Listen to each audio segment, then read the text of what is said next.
I mentioned head of an army, 2,000 person army. I should have been more specific. And again, all of this is prior to his capture at the age of 26. And he, again, as a result of being kidnapped by enemy troops, he ends up enslaved by a man named Thomas Foster in the Natchez district, where he helps Foster grow cotton. And in last class, when we talked about the transatlantic slave trade, I know that there was a lot of interest in enslaved people being chosen for specific reasons. And I'm not going to necessarily say that's the case here, but we do get someone who's enslaved who already knows about cotton production and growth because of where he's from on the African continent.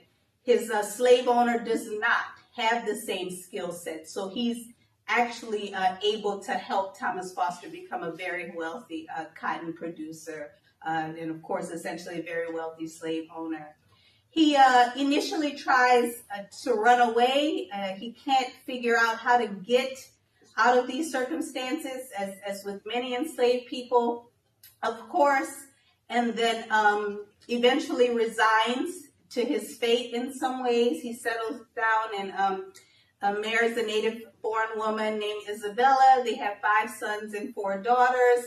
And, he works on this plantation for years, and I'm sure there's a lot of nuance there, but thinking about what we can think about maybe in an accessible general sense is that he's enslaved for years, and then he is selling goods in a market and recognized this is a man named Dr. John Coates Cox, who he actually knew from his time in his birthplace in West Africa. Dr. Cox had problems with the shipwreck and was essentially taken care of by the family. So we have 2 men who already have a connection, haven't seen each other in a long time, but John Coates Cox recognizes him and realizes, of course, that he should not be enslaved, realizes what his status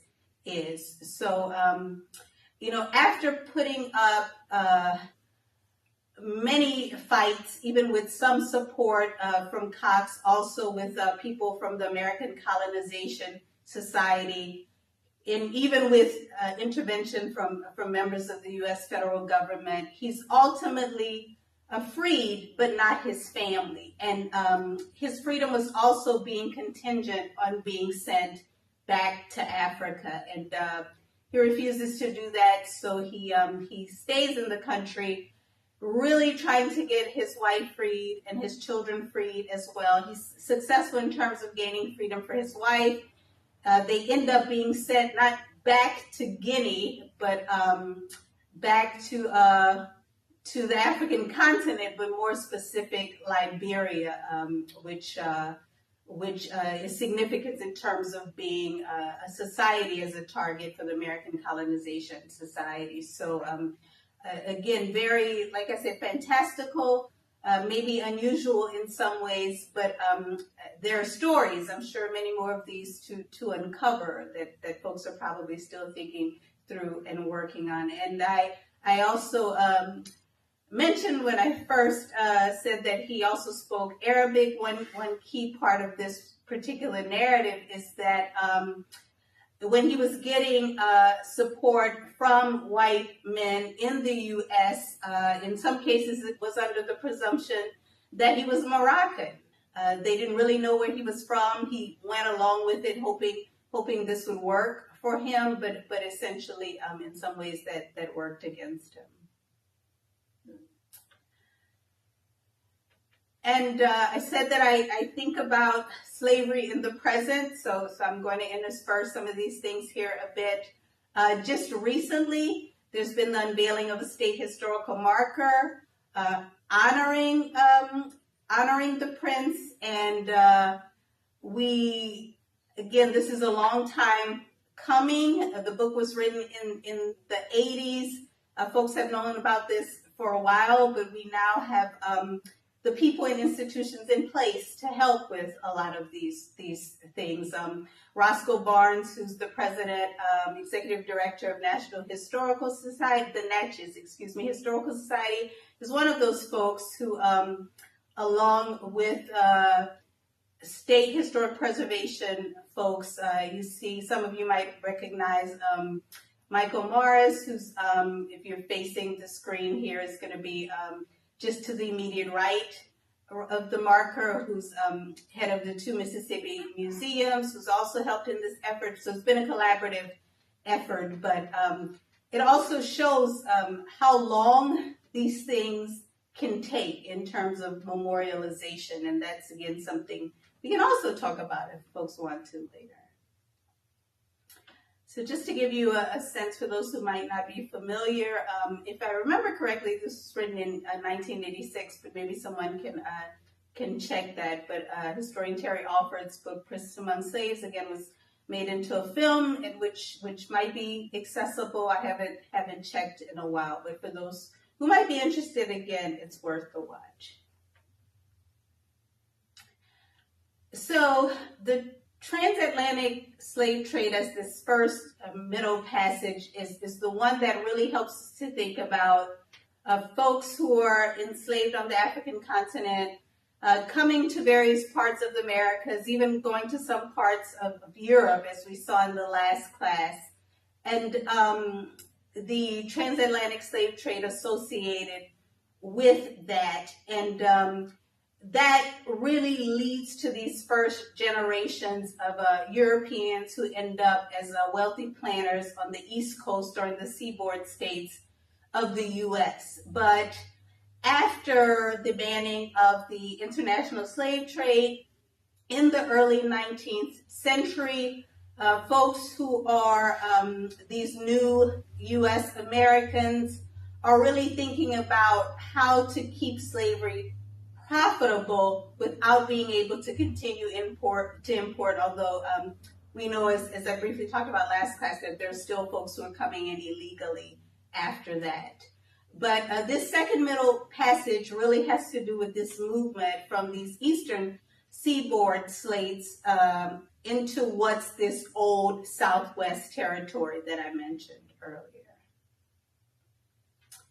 And so we have this opening up of these lands. I mentioned kind of key year in terms of 1815, but this is a gradual process, a gradual that largely kicks off with the Louisiana Purchase, which significantly increases the size of what becomes the U.S. So you now have additional territories, and then of course that's eventually going to extend until it becomes the state of Texas, and then others. But for now, opening up additional lands and then having these debates ultimately about which of these places become slave and free. But before that, what we get ultimately is this migration of enslavers, again, from these eastern seaboard states who are moving westward. And I'll talk about the reasons for a while. Some coming with their own enslaved people, but some coming to look for new opportunities. And they're coming for these reasons. There's when you think about the impacts of these large-scale plantations on particular parts of the eastern seaboard, eventually you're going to have the depletion of soils in many of these places, so that it's not as easy relatively as it once was to be able to produce particular things. So these new opportunities for new fertile lands come up. You also have low country rice and indigo plantations, not as prosperous. So again, thinking about, for example, the coastal Carolinas, coastal Georgia, places like coastal Florida, for example, and then other states. And then sons of landowners and poor whites looking elsewhere for cheaper land and better opportunities, as I mentioned before. And this is going to result in millions of acres opening up specifically to white settlement. Again, this is going to coincide with native removal at a state regional, and then also at federal levels. Okay, I'll do a check-in just to see if there are questions before I move forward. See our comments in the chat. I'll look. And Dwayne's just been dropping links. Okay, thanks, Shannon.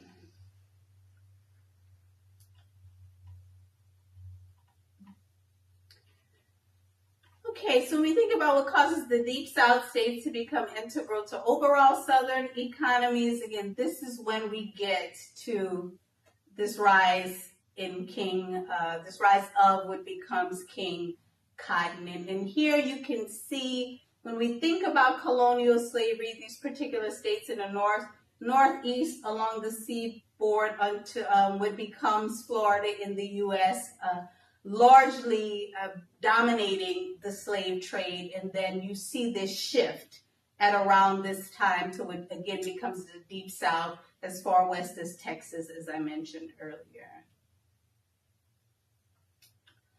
And there are particular benefits to that. So it's suited to the climate. It's relatively easy to transport, essentially imperishable, easier to cultivate than tobacco, rice, and sugar, which were some of the staple crops in the seaboard states. And then also not as unpleasant as low country rice growing. And I'll just show a quick film to help give some context to that. I should say short video.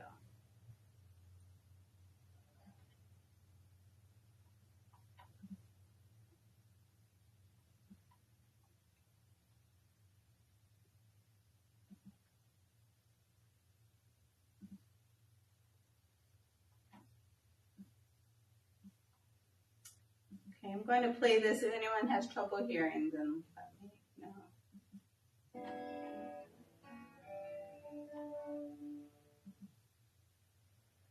Beginning in the early 1700s, South Carolina rice, or Carolina gold, was grown along the marshy coast known as the Low Country.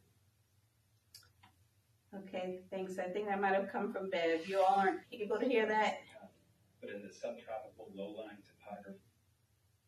Okay, let's see if I can try something else.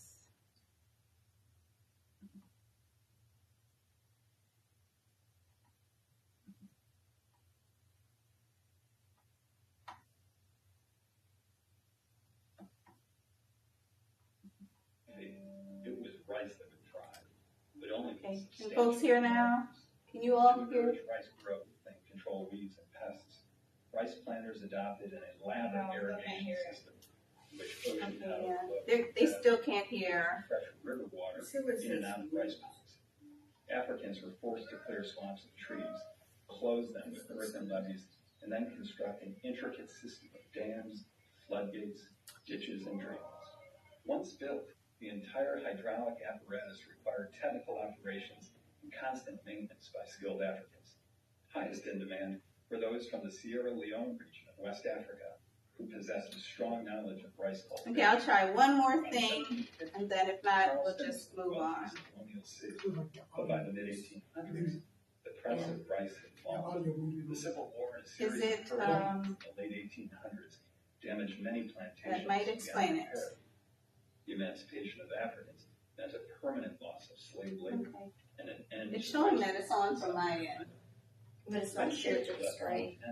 Until the early 1900s, when northern investors and wealthy individuals began purchasing plantations, managing them for waterfowl and private hunting. Yeah, but on my screen, it's showing that it's on. No, it's the mute that's on the bottom left. See where it says muted?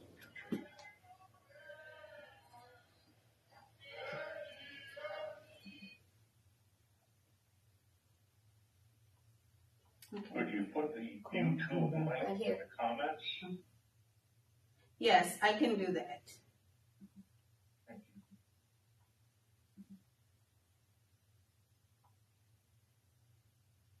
That's mine, I think you're looking at. Are they shows? Yeah. Okay, so our screen is showing.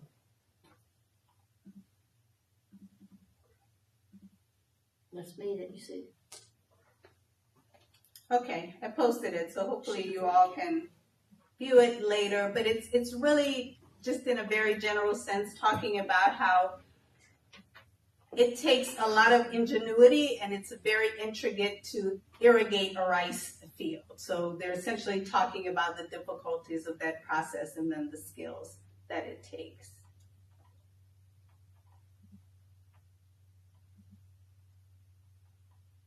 Okay. You all should be able to see the presentation again. Is that the case? Okay, thank you.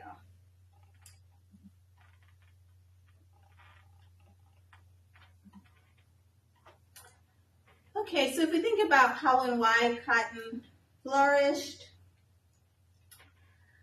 we already talked about, or I should say, folks already mentioned the cotton gin, as we know, patented by Eli Whitney in 1794, although it was funded by a plantation owner who's essentially his philanthropist, a woman named Catherine Green. And, you know, there are also, often when I learned about this initially, people would generally talk about how the goal here was not necessarily to increase the number of enslaved people, but to hopefully minimize the need for humans to do this kind of labor. And in many ways it does the opposite, because it becomes so efficient in terms of moving these sticky seeds from the bowls in these particular cases.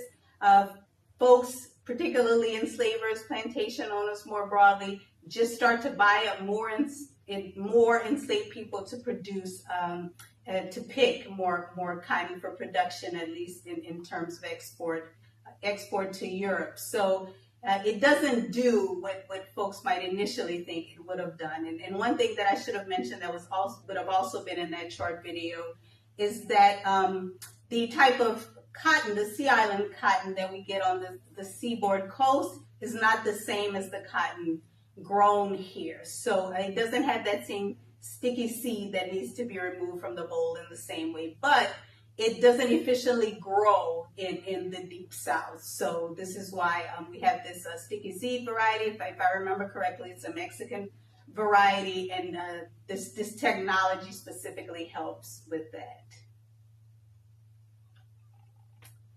So we've got this invention of the cotton gin. Again, it's patented a year later. The growth of the textile industry in England helps with this. The advent of the steamboat in 1811. And then also, again, this introduction of the Mexican variety, which it is, of cotton in the U.S. in the 1820s. All of those things intersecting are what helped to make cotton king. And we know how enslaved people got to the Americas, but when we think about the Deep South, again, it's this part of this second Middle Passage where you're essentially marching people for months, sometimes for about 1,000 miles, especially if we think about, for example, a transport from Virginia to New Orleans, or maybe from Richmond, Virginia to New Orleans more specifically. In mid to late Sumner, accompanied by large wagons and armed men, you have men, women, and children. If something happens, so if someone is infirmed in some particular way, they might be put in a wagon. Sometimes that's gendered, but for the most part, people tend to be marched in these cases. And they tend to march men at the front of the line, so there's some general structure to this. And then they're also shipping along the coast from Virginia to the Gulf to markets in New Orleans and Natchez. And then also carrying enslaved people down the Ohio and Mississippi rivers. Again, planners and speculators are largely responsible for this. And there are some historians and also slavery researchers.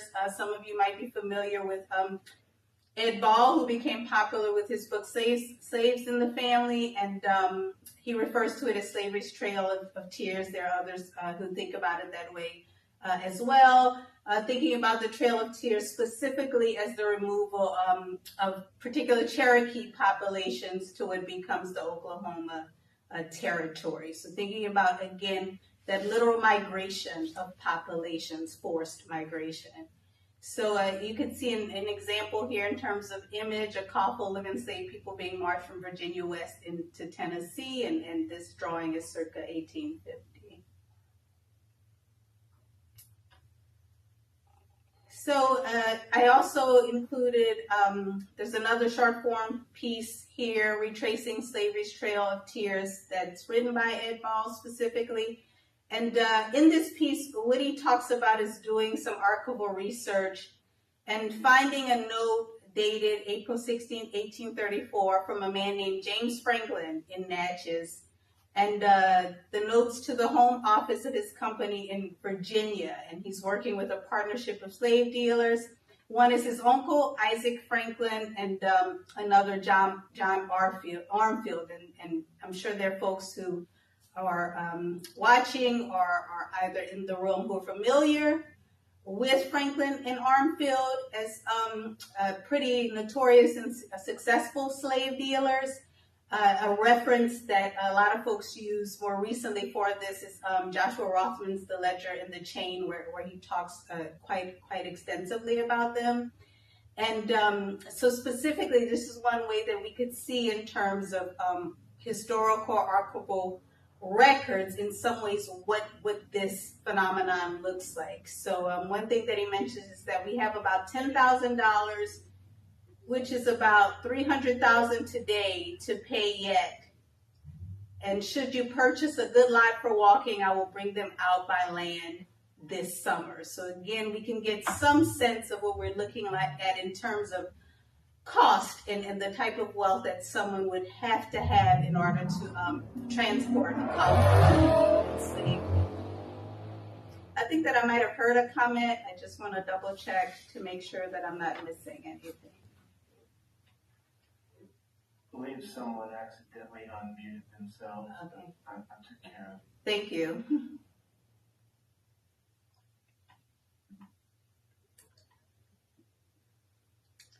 And so we can kind of look here and you'll see specifically some of these slave trading routes, specifically as part of, again, the second middle passage in red, main routes by land and sea. You also see Armfield Copple's route in blue, and then also a Waller, another slave dealer's Coppel route, and then there are also the dotted lines. You can see essentially from what's Knoxville to Natchez, which are basically when they're trying to recreate these paths. This path is one that's not as well known in terms of essentially what it looks like. One that they're having a bit of a harder time to qualify.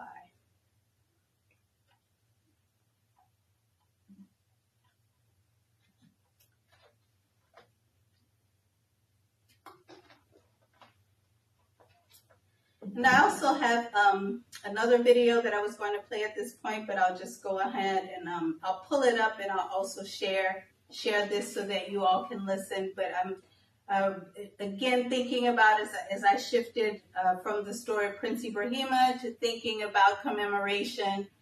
We're going to talk about a slave market, the Forks of the Road in Natchez, and similar to it taking a collaborative effort to commemorate. Natchez is no different, although there's one man, Sir Seth Boxley, who's largely responsible for being an activist around this and being able to ultimately get this done. It's now in the hands of the National Park Service, and he created an exhibit several years ago, a really popular exhibit that was exhibited in several places, but including at the Natchez Visitor Center, and he's giving an intro to that. And I was just going to show a small clip of that, but instead, again, I'll just put this in the chat. Enslavement market, a major southwest hub of America's domestic slave trade, and what.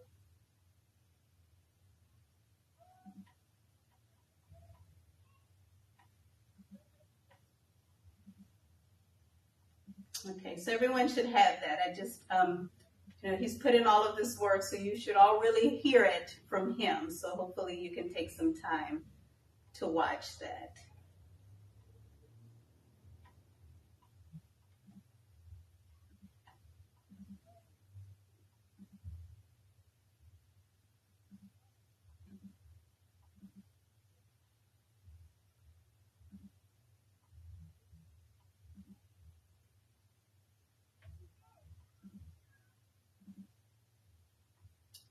Okay, so hopefully you all can see the presentation again. Yes. Yes. Okay, thank you. Okay, again, another short form article that hopefully Dr. Moore will post here, but from Jim Barnett, thinking about Forks of the Road. Again, we have some descriptions of that historically or archivally that we could look to, but he describes it as the state's most active slave trading city, although there were also substantial slave markets in Aberdeen, Crystal Springs, Vicksburg, Woodville, and also Jackson in the state. Not the only markets, but some substantial markets is key here. It was at the intersection of Liberty Road, St. Catherine Street, and Devereaux Drive in Natchez. Then the intersection of Liberty, it is now, excuse me, but that was then the intersection of Liberty Road and Washington Road, about 1 mile east of downtown Natchez. And then Washington Road connected Natchez with the nearby town of Washington and with the Natchez Trace that I talked about earlier. This becomes a vital interstate route extending northeast into northern Alabama and Tennessee. And this is what you tend to see consistently, that these routes are often determined by access. Sometimes that's water access, sometimes it's road access, sometimes later that becomes railroad access, and that's going to be specifically in the case of a city that I'm going to talk about in North Mississippi as I move along with the presentation.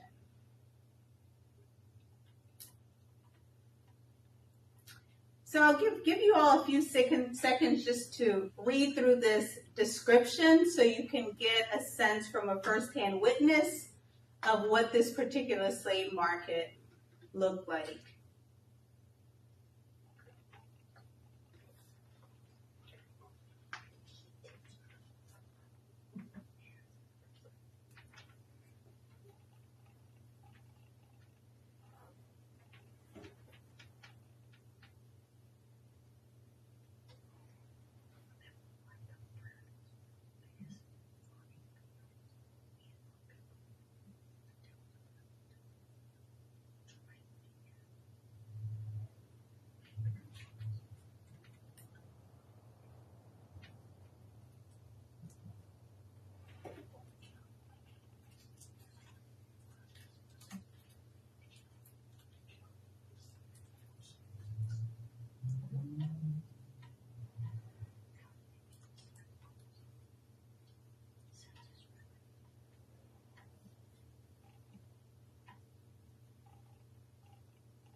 Okay, so hopefully you've had some time to go through that. That quote is in the short, in the long form article, so you can also go back and refer to that. But folks often describe it as more of a low-key slave market, relatively, where you wouldn't see what we might perceive of as these stereotypical auctions, where you've got folks on an auction block changing hands at a fast pace. But very significant nonetheless, because what it becomes is the second largest slave market in the Deep South. So second to New Orleans, but then when we talk about the largest slave market in general, that would go to Charleston.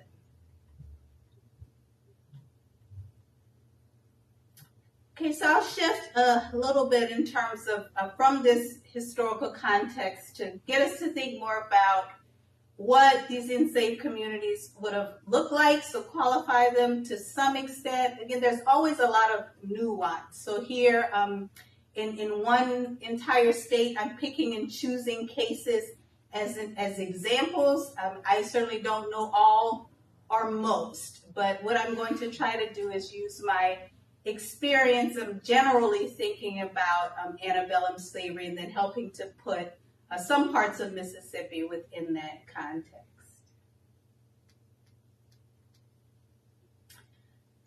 So I'm going to refer to another historian, Anthony Kay, who wrote a book, Joining Places, Slave Neighborhoods in the Old South. And what Kay really wanted to do was think about how enslaved people formed and structured communities. So how did you create families? How did you find your intimate partners?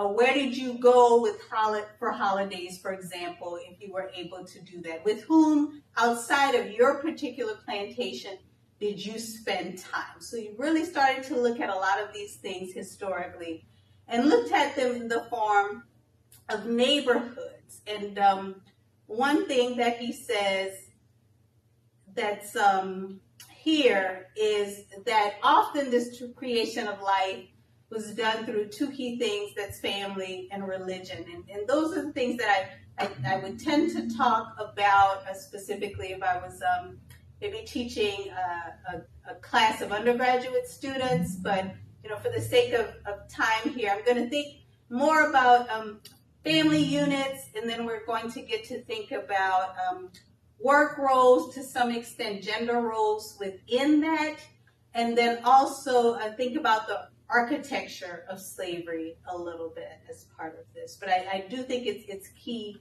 still for us to think about enslaved people responding to their circumstances in some general ways, but also in specific ways.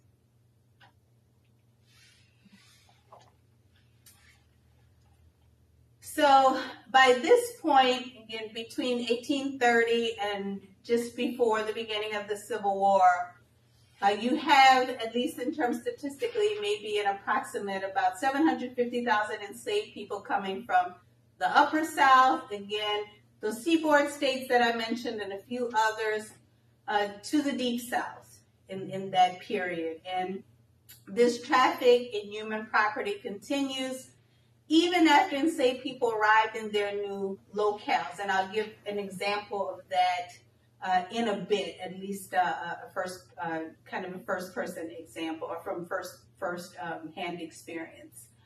So that if you were taken from Virginia by your enslavers who are Virginians, and you came over to Tennessee, you might be sold in Tennessee, and then you might be sold from somewhere in Tennessee to somewhere in Mississippi, and then back to Tennessee. So a person could change hands several times within this period. And although relatively short in terms of chronology, again, we're talking about especially places like North Mississippi, because in the southern part of the state, we're talking about enslavement relatively earlier. But in the northern part, you start to get the height of slavery in some context not until the 1850s, and then the Civil War happens just within the next 10 years or so. But still, people becoming very wealthy very quickly. And what this often means is that if your stability in terms of personhood is always extremely vulnerable, then that means that the people you meet and the people with whom you engage are always going to be in a state of flux. So that means that your children could be sold, as we know, your partners, friends, other people, you could be. And often it's really hard for historians to trace those experiences for people, and then I'll talk more about why.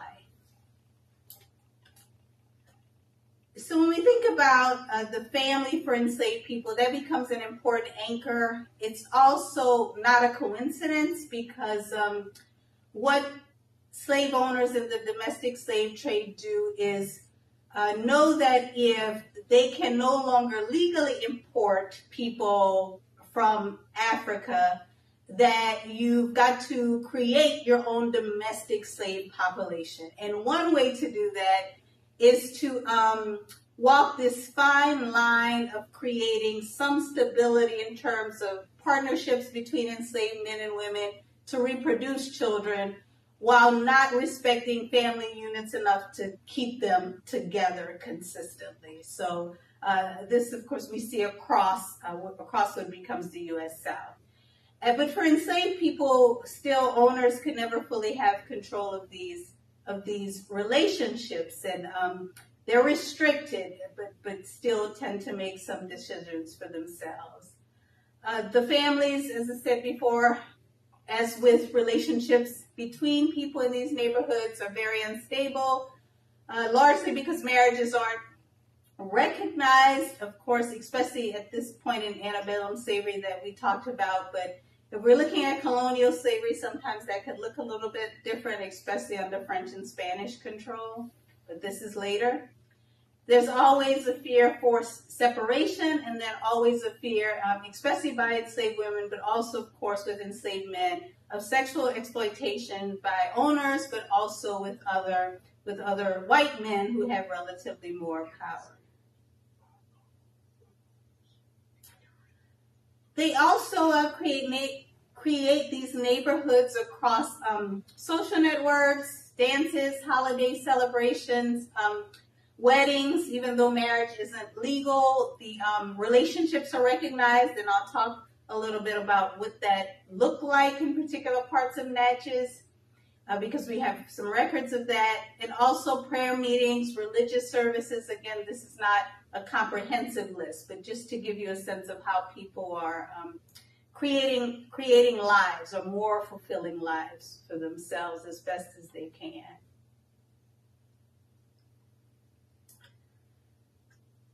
So you have enslaved people courting, marrying, again, not legal, but still legally, not legal, but recognized, at least officially, to other members of the enslaved community, sometimes to owners, and then forming families across these plantation lines.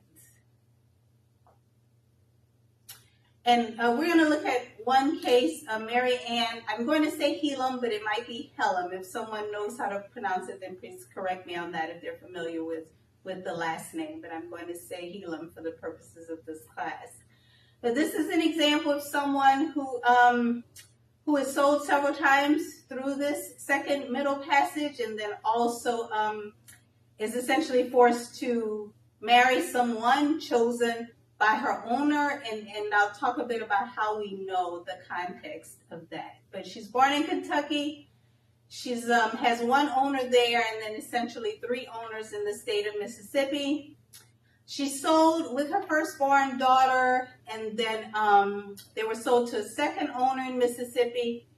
She was sold to a third owner, and then her daughter was sold back to Kentucky. So again, just one small example of the instability of one woman, and then one woman and one child in this particular case. And I'll back up a little bit. We know about her case because Anthony Kay did some research on widows' pension requests in the Natchez district. And what happens in these particular cases is that because enslaved people can't legally marry, when women who claim to have been in a formal relationship with an enslaved man for an extended period of time makes a claim to that man's pension after the Civil War, because you don't have a marriage license, you have to find other ways of proving that you were actual couple recognized as married by your community, by people in the neighborhood. So it's looking at these pension records to try to understand from enslaved people's perspectives how they're structuring their particular relationships. And this, again, is one example of that. So in 1845, her owner asked her to marry a man he had just bought, William Madison. She refused. Her owner wouldn't take no for an answer. Again, whether or not enslaved people get married was controlled by owners largely. And she was told to marry the man, didn't want to for her refusal. She got 50 lashes on her back to make him marry the man. Again, this is part of her testimony, making the case that she was actually married to William Madison in order to be able to receive his pension. So she says that they were married in a wedding at Belle Grove Church, a colored people's church. They stayed together for over 20 years until he died in the Union Army in 1866. And by her account, their neighbors helped turn this forced concubinage into an enduring marriage. So she's making the case that although she was initially skeptical, certainly, maybe I should say more than skeptical, outright refuses to be in this marriage relationship. She's forced, ends up, by her account, making the best of it, largely through the support of people in this neighborhood that historian Anthony Kay is trying to figure out and understand. And this helps her, of course, to make this case. And her testimony carries some weight, but it's certainly not going to carry the most. These cases are often more affirmed if a white former owner or another white person in the community can also support with evidence. So by saying that, well, I knew Marianne and William for 10 years. They were together as a couple. They were married in this church. Everyone saw them. So what you have is the federal government collecting as much of these testimonies as possible to make these decisions. Because what you're going to have ultimately is, especially cases where you have people who are being bought and sold, that people are going to be married to more than one person over a lifetime, which means that you might have more than one woman making claim to one man's pension. So this becomes a very complicated system to try to flesh out. And what he also gets through this is something about their relationship statuses, so how they define their different relationships, what types of terminology they use. So one, and these are kind of in order of those that are a bit more ambiguous to more solid, which would be, again, marriage. Not legal, but married in the eyes of society. So sweethearting is one term that they use, a relationship that's neither permanent nor monogamous, nor subject to the neighborhood sanction is how Kay defines it, or defined it, an open-ended relationship, usually for people who are relatively young.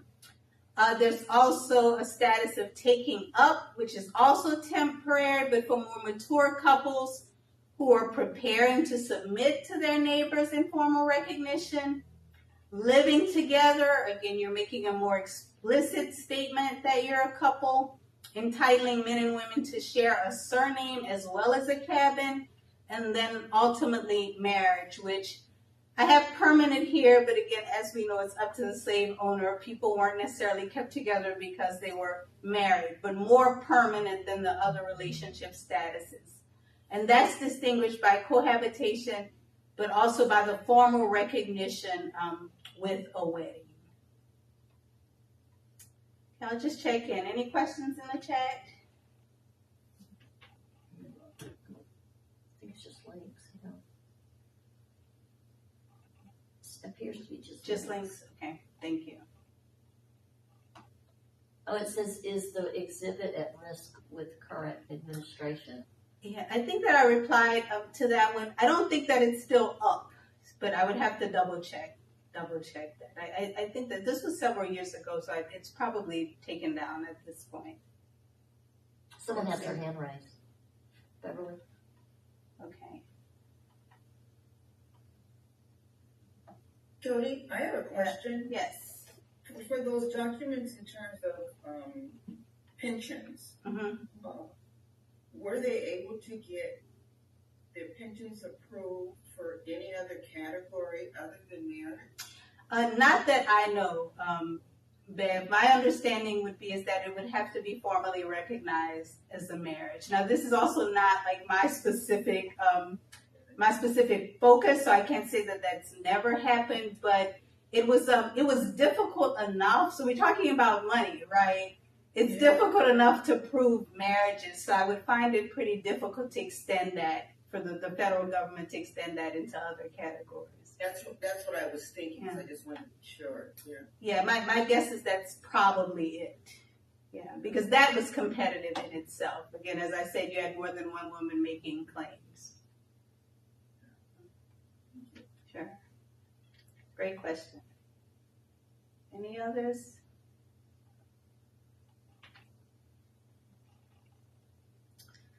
Okay, so just to reinforce these family bonds in between men and women and parents and children were regulated largely by slave owners, as I've said, with enslaved women generally having more parental responsibilities, and then males tending to live in nearby farms or plantations, but of course with the practicality or possibility of being sold, they could be almost anywhere, and of course mothers could be sold away from their children or children sold away from mothers. So when we think about this idea of owners never fully having control, we could think about this as forms of resistance. And there was a quote that I like to share, but I couldn't find it. I came across it years ago, but that it's something along the lines of the very act of survival is a form of resistance for enslaved people. So there are some historians who would more broadly put just the act of life within that category. But we're going to talk about maybe some more specific categories here.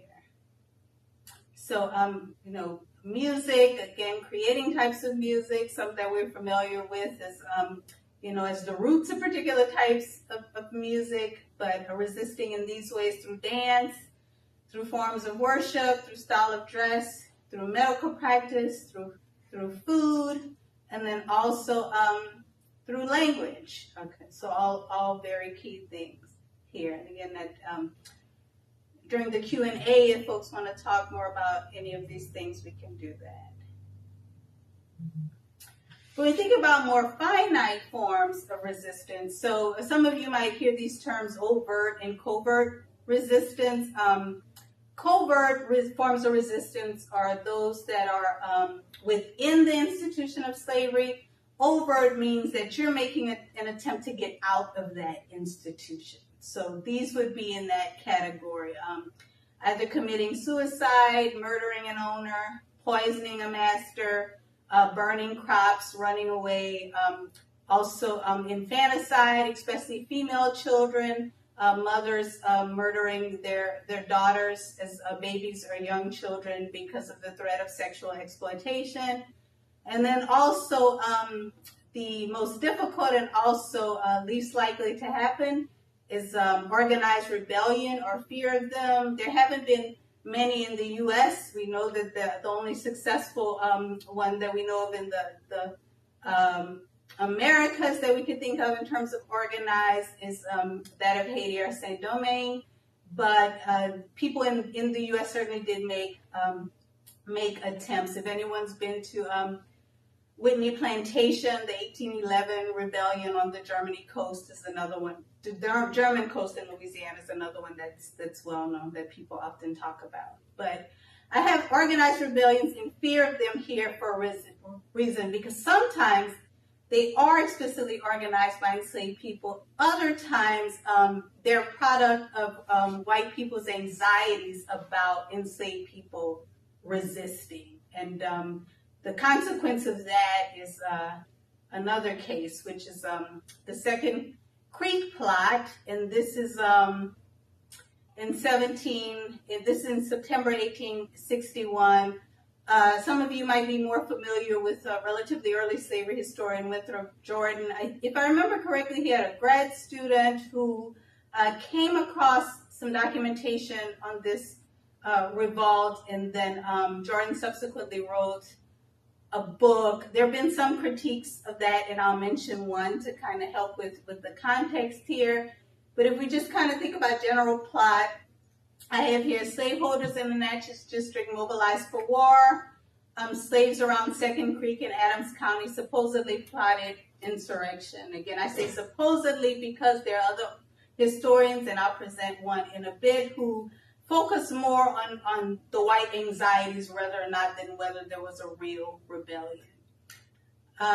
They largely forced enslaved people to, as part of their testimonies, through torture, to say that they participated in this rebellion. And as a result, there were several people hung, at first 10, then 17 more, and then by mid-1862, another 13. Again, these are the types of things, again, we know less about in the state of Mississippi, although there's a more recent book by political consultant Jerry Nash that I haven't read yet, but Reconstruction in Mississippi, that at least I hear overtly deals with some of this. And so I mentioned Jordan and kind of this earlier work on this. Again, this is also another thing that I had not heard or knew of until I came to the University of Mississippi, or the state of Mississippi. But what he essentially says is that Winthrop Jordan focuses more on kind of chronicling through testimony, understanding the dynamics of this revolt, while what we have here, and this is another long form. No, actually, this is an article. So this is something that I can. If folks email me if they actually need to get a copy of the article, I'm really thinking about this idea of the fact that you have enslaved people who recognize the potential for freedom. And there's a lot of heightened anxiety of their owners at this particular time, because they also know that there's a potential for freedom. And there's some debates or discrepancies about whether enslaved people were repeating what they were hearing from white people about the Civil War and the potential freedom, or whether or not these were just white folks who were paranoid about the idea of blacks, enslaved blacks gaining freedom and then responding, and this being one response. So as I just kind of generally read this, thus as the Confederacy faced setbacks on the battlefield and slaves inched even closer toward allegiance to the Union, Confederate authorities in Natchez and Adams County unleashed a sweeping campaign to minimize black assembly and communication that culminated in perhaps the largest series of slave executions in U.S. history.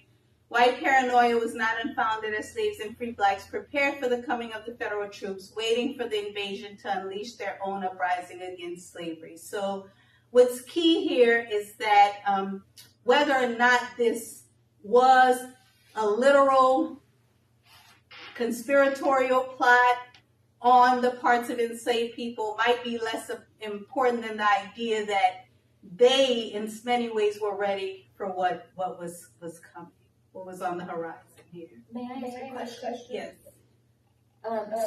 So I found some letters that were recently translated by someone between a Confederate soldier and his family member, a female.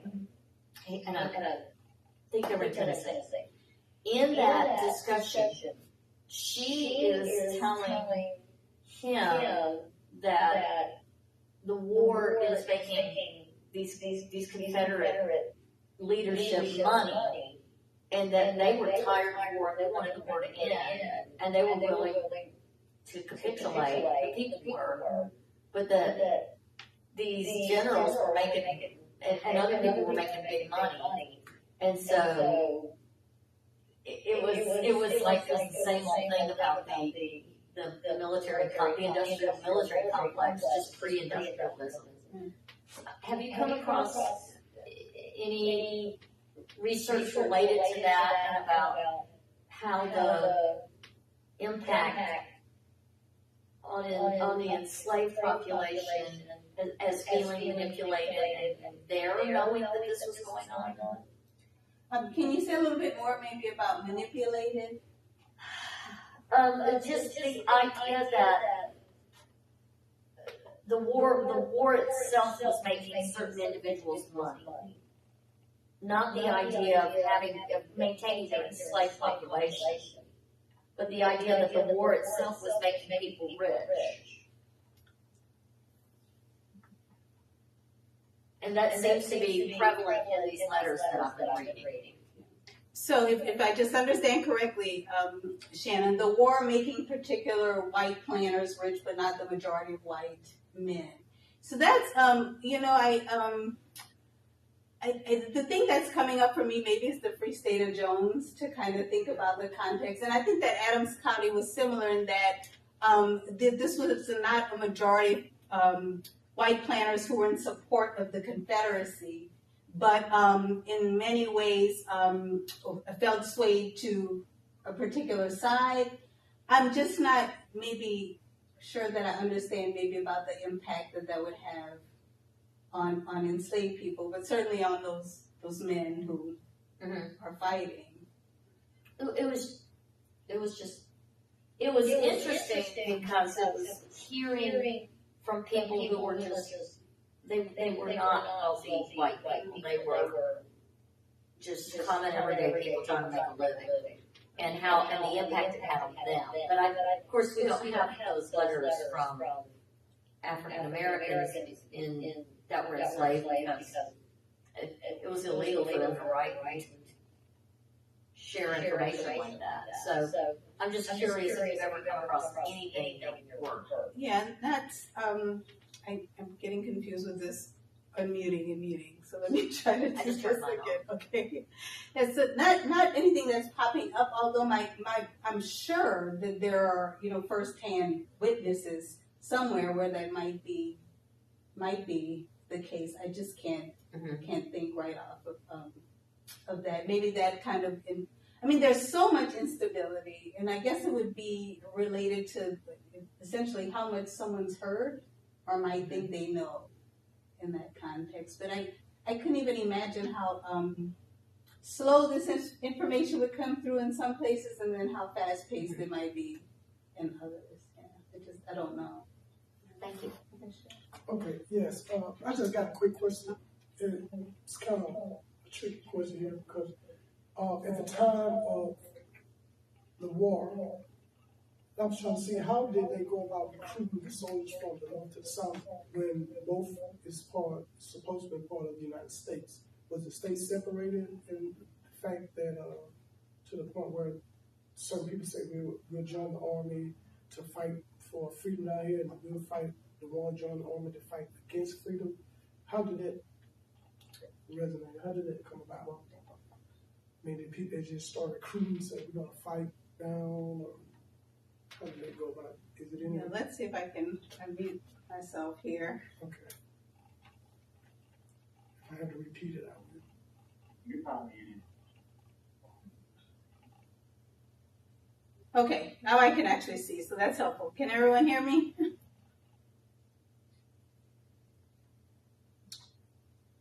Okay, yeah. Can they hear me? Okay, good. Yes. So there's a question here in the room about how people might have been recruited as soldiers, right? So initially, especially in the South, there are quite a number of men who volunteer explicitly, and they volunteer because early on they don't really think that the Civil War is going to last that long. There's no sense of a long game of what this is going to look like. As the war goes on, essentially they have to draft people. And you see a lot of that in